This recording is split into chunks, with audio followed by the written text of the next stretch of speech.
زه په ایران کې وم، کار مې کوم. په ایران کې چوپان وم. مریض سولم ذاتي د دما صاحب کار خپله معتادو باپورې وهه.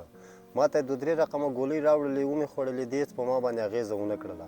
بیا مې ده سره دغه یو دود باپور ووهه، نو دې باپور زه ډېر استواره کړلم او دا صورت یې راته روغ کړ. ذاتي همغه یې ما ته مزه راکړل، نه پوهېدلم، سن مې هم خام و. ذاتي همغه رایستې د 14 کاله کېږي چې زه په دې تریاکو باندې اغوشته سولم او معتاد سولم. بیا چې راغلم بیا په افغانستان کې چرس هم و، مثلا دغه شیمیایي مواد شیشه هم وه.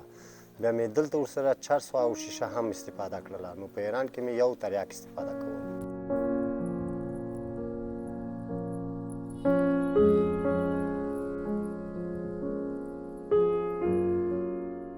زه پر اوسه کال روزې راهیسې 3 ځلې، دا مې 3م ځل داسې زه تداوي کېږم.